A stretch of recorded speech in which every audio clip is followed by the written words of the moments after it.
Kasi, kumbaga, most of the places in Ozami City are squatter. If I am right, and I could be wrong too. But nung lalalo kami sa labas, kapag tumataas yung dagat, tumatalon lang kami sa dagat. Nakatsinelas. Mga kapitbahay, nag-enjoy. Kaya nakakatuwa. So, kumbaga, lumaki sa hirap pero masaya. Masaya. Masayang-masaya talaga. Oo. Pero pag sinabi mong mahirap, ano yon? Tsaka squatters, ano yun talagang tagpi-tagpi lang ang bahay? Oo, ilang beses kaming nasunugan. So kapag may alert na may sunog, talagang takbo na. Totoo? Oo, ilang Kasi nights pagka kahoy-kahoy lang. Dikit-dikit. At nakakalungkot man isipin, but it has been helpful for me. Ngayon ko lang nare-realize, looking back, na kaya pala nangyayari yun lahat. Kasi magiging element siya kung paano ako magpe-perceive sa buhay.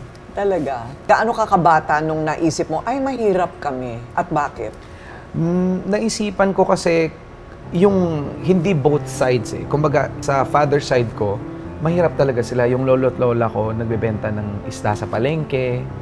So aware yung papa ko na kapag magkaroon siya ng sarili niyang pamilya, dapat buuin niya and dapat ipupursue yung pag-aaral. So mahirap kasi may mga times na naiinggit kami sa ibang pinsan namin, naiinggit kami sa mga ibang classmates na mga kapitbahay na meron silang, kumbaga lahat ng gusto nila gamit, meron sila. Pero masaya naman ako kahit na-experience ko yun kasi malaking bagay na ganun ka lumaki because you know how to value life.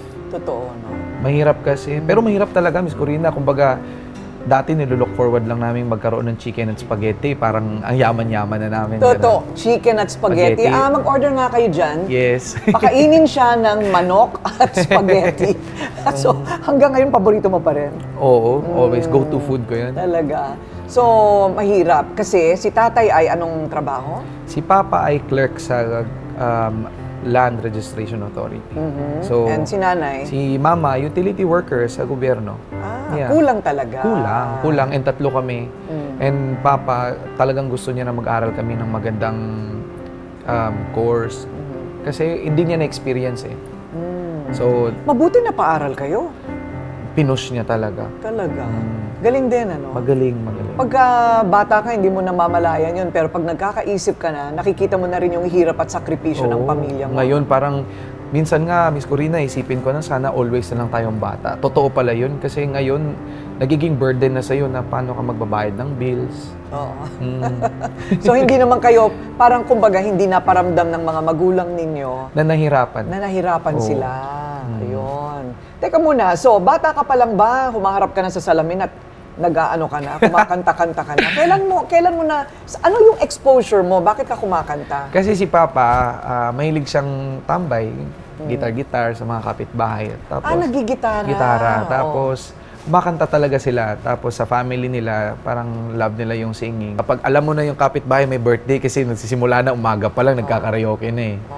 So, yun yung unang mulat ko. Tapos kapag umuwi ako sa bahay, mag-acting-acting lang ako sa CR na gagayahin ko yung mga napapanood ko sa TV, mga Tom Jones, mga... Totoo. Totoo bang Tom Jones? Ang bata-bata mo pa, Tom Jones? Classic talaga. Kasi yun sa Osamis siguro. Osamis, di ba? Oo. Tapos radyo, maririnig mo, ganun. Anong kinakanta mo ng kanta ni Tom Jones? Anong paborito? I Hope Nothing. Oo nga. Totoo nga. Di ba pang-contest yan? Pang-contest talaga. Pang-contest yung tapak pa talaga. Talaga ba? So, napapractice mo na yun? Napapractice ko siya.